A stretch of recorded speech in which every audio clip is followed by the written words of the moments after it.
Olá, seja muito bem-vindo ao canal. Aqui é o Rodrigo, eu sou professor de História e há pouco mais de um ano atrás, quando eu postei aqui no canal um vídeo sobre Ciro o Grande, o primeiro rei do Império Persa Aquemênida, eu não podia imaginar que em pouco tempo eu conheceria o Museu Britânico.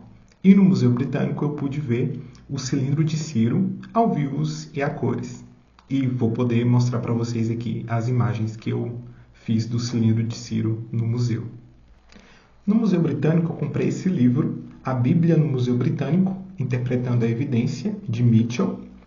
O autor ele descreve o cilindro de Ciro, que é um cilindro de barro de 23 centímetros, com escrita em cuneiforme babilônico, relatando a conquista da Babilônia por Ciro em 539 a.C. O cilindro foi descoberto na Babilônia, atual Iraque, durante escavações sob a direção de Hormuzd Hassan em 1879. O Mitchell ele discorda da visão que mostra o cilindro de Ciro como a primeira carta de direitos humanos da humanidade, como se afirma. Segundo o autor, os reis da Mesopotâmia, já desde o terceiro milênio, começaram seus reinados com reformas, e o cilindro de Ciro demonstra essa longa tradição. No livro que eu estou lendo recentemente, Os Outros da Bíblia, de André Henke, o autor ele mostra que o cilindro de Ciro é um exemplo da política persa de cooptação dos sacerdócios locais. E é muito interessante, inclusive, que ele traz uma tradução do que diz o cilindro de Ciro para o português. Eu acho que vale muito a pena eu ler parte dessa tradução aqui. Marduk examinou todos os países de modo cuidadoso à procura de um príncipe reto, conforme o seu coração. Tomou Ciro, rei de Anshan, pela mão, o separou e pronunciou seu nome para que exercitasse o domínio sobre todo o mundo.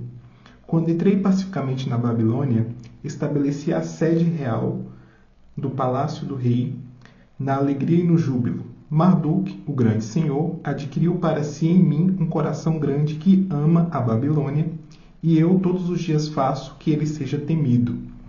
Da cidade de Nínive, de Assur, localidades sagradas para além do Tigre, das quais a sede está fundada desde sempre, eu recoloquei em seus devidos lugares os deuses que ali tinham habitado, e fiz com que estes deuses habitassem uma morada eterna. Reuni todas as populações e as reconduzi aos seus lugares. Para André Henke, também outros exemplos dessa política de tolerância dos persas com os sacerdócios locais estão também em Esdras e em Isaías. Daí o autor destaca principalmente Esdras, primeiro capítulo e os versículos 2 e 3. Assim fala Ciro, rei da Pérsia: Yahvé, o Deus do céu, entregou-me todos os reinos da terra, e me encarregou de construir-lhe um templo em Jerusalém, na terra de Judá. Todo aquele que dentre vós pertence a seu povo, Deus esteja com ele e suba a Jerusalém, na terra de Judá, e construa o templo de Yahvé, o Deus de Israel, o Deus que reside em Jerusalém. Então é muito interessante que tanto o cilindro de Ciro, quanto os textos de Esdras e também o capítulo 45, no primeiro versículo de Isaías, eles mostram parte da estratégia política de tolerância, que era respeitar os cultos locais para obter apoio das classes sacerdotais. O interessante é que o texto bíblico não registra apenas o que Ciro afirmou de si mesmo, mas também apresenta o imperador como ungido de Deus.